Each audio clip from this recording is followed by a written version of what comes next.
Ladies and gentleman, ರಾಜ್ಯ ರಾಜಕಾರಣದಲ್ಲಿ CM ಕುರ್ಚಿ ಕುಸ್ತಿ ಕಾವೇರಿದೆ. ಇದು ಆಡಳಿತಾರೂಢ ಕಾಂಗ್ರೆಸ್ನಲ್ಲಿ ಅಲ್ಲೋಲ ಕಲ್ಲೋಲ ಸೃಷ್ಟಿ ಮಾಡಿದೆ. ಕೈಕಮಾಂಡ್ಗೆ ಇದು ಧರ್ಮ ಸಂಕಟವಾಗಿದೆ. ಈ ಮಧ್ಯೆ ರಾಜ್ಯದ ಪ್ರಮುಖ ಪ್ರಾದೇಶಿಕ ಪಕ್ಷ ಜೆಡಿಎಸ್ನಲ್ಲಿ ಭಾರೀ ಬೆಳವಣಿಗೆಗಳಾಗ್ತಿದ್ದಾವೆ. ತಳಮಳಗೊಂಡಿರುವ ತೆನೆ ಹೊತ್ತ ಮಹಿಳೆಯು ಹೊಸ ರೂಪ ಪಡಿತಾಳ? ರಾಜ್ಯದ ಮನೆ ಮನಗಳನ್ನ ಮುಟ್ತಾಳ? ಎಸ್ ವೀಕ್ಷಕರೇ, ನೆಲ ಜಲ ಭಾಷೆಗಾಗಿ ಪ್ರಾಮಾಣಿಕ ಪತ್ರಿಕೋದ್ಯಮ. ನೀವು ನೋಡ್ತಾ ಇದ್ದೀರಾ ಫೋಕಸ್ ಟಿವಿ. ನಾನು ಶಿವು ರಾನರಾಪುರ.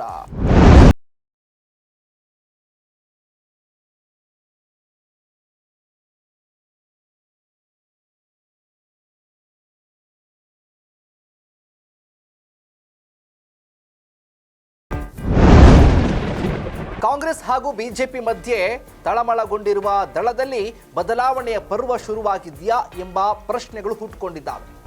ಯುವ ನಾಯಕ ನಿಖಿಲ್ ಕುಮಾರಸ್ವಾಮಿ ಇದಕ್ಕೆ ಪುಷ್ಟಿ ಕೊಟ್ಟಿದ್ದಾರೆ. ಜೆಡಿಎಸ್ ವರಿಷ್ಠ ತಮ್ಮ ತಾತ ಮಾಜಿ ಪ್ರಧಾನಿ ಎಚ್.ಡಿ. ದೇವೇಗೌಡರ ಮಾರ್ಗದರ್ಶನದಲ್ಲಿ ಪಕ್ಷಕ್ಕೆ ಹೊಸ ಕಾಯಕಲ್ಪ ನೀಡಲು ನಿಖಿಲ್ ಕುಮಾರಸ್ವಾಮಿ ಮುಂದಾಗಿದ್ದಾರೆ. ಇದಕ್ಕೆ ಅಂತ ಹಲವು ಯೋಜನೆಗಳನ್ನು ರೂಪಿಸಿಕೊಂಡಿದ್ದಾರಂತೆ. ಈಗಾಗಲೇ 3 ಚುನಾವಣೆಗಳಲ್ಲಿ ಸೋಲನ್ನು ಅನುಭವಿಸಿರುವಂಥ ನಿಖಿಲ್ ಕುಮಾರಸ್ವಾಮಿ ಈಗ 2ನೇ ಬಾರಿಗೆ ರಾಜ್ಯ ಪ್ರವಾಸಕ್ಕೆ ಮುಂದಾಗಿದ್ದಾರೆ. ಬಿಜೆಪಿ ಜೊತೆಗಿನ ಮೈತ್ರಿ ಬಳಿಕ ನಿಖಿಲ್ ಕುಮಾರಸ್ವಾಮಿ ತಮ್ಮ ತಾತ ಸಂಸ್ಥಾಪಿಸಿರುವಂಥ ಪಕ್ಷ ಬಲವರ್ಧನೆಗೆ ಯೋಜನೆ ರೂಪಿಸಿದ್ದಾರೆ.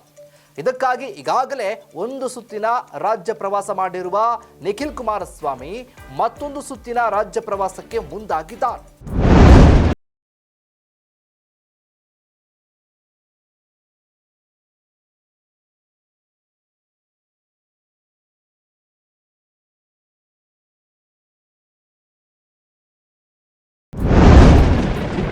ರಾಷ್ಟ್ರೀಯ ಅಧ್ಯಕ್ಷರು ಆಗಿರುವ ಪಕ್ಷದ ವರಿಷ್ಠರು ಮಾಜಿ ಪ್ರಧಾನಿ ಎಚ್.ಡಿ. ದೇವೇಗೌಡರಿಗೆ ಈಗಾಗಲೇ ವಯಸ್ಸಾಗಿದೆ.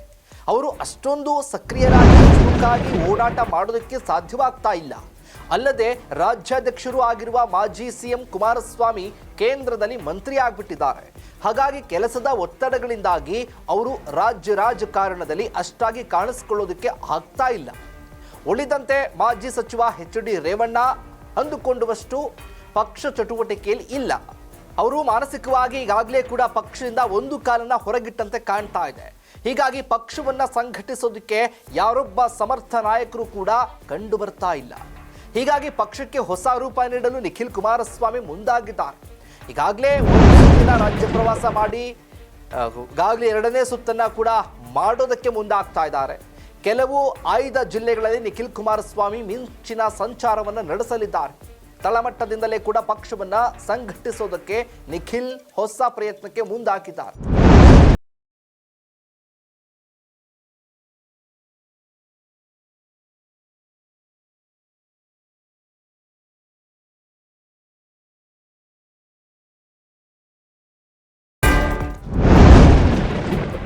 ಮುಂದಿನ ಚುನಾವಣೆಯಲ್ಲಿ ಕನಿಷ್ಠ 90 ವಿಧಾನಸಭಾ ಕ್ಷೇತ್ರಗಳಲ್ಲಿ ಜೆಡಿಎಸ್ ಅಭ್ಯರ್ಥಿಗಳನ್ನು ಅಖಾಡಕ್ಕಿಳಿಸೋದಕ್ಕೆ ದೇವೇಗೌಡರು ಹಾಗೆ ಕುಮಾರಸ್ವಾಮಿ ನಿರ್ಧಾರ ಮಾಡಿದ್ದಾರೆ. ಹೀಗಾಗಿ ಈ ಬಾರಿ ಆರಂಭಿಕ ಪ್ರಯತ್ನ ಎಂಬಂತೆ 30ಕ್ಕೂ ಹೆಚ್ಚು ವಿಧಾನಸಭಾ ಕ್ಷೇತ್ರಗಳಲ್ಲಿ ಸಂಚರಿಸಿ ತಳಮಟ್ಟದಿಂದಲೇ ಕೂಡ ಪಕ್ಷ ಬಲವರ್ಧನೆಗೆ ನಿಖಿಲ್ ಮುಂದಾಗಿದ್ದಾರೆ.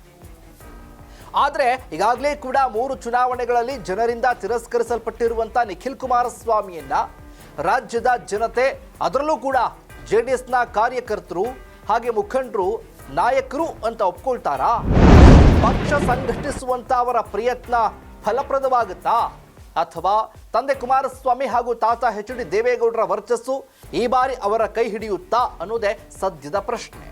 ಇದಾಗಿತ್ತು ಫೋಕಸ್ನ ಸ್ಪೆಷಲ್ ರಿಪೋರ್ಟ್. ನೆಲ ಜಲ ಭಾಷೆಗಾಗಿ ನೋಡ್ತಾ ಇರಿ ಫೋಕಸ್ ಟಿವಿ.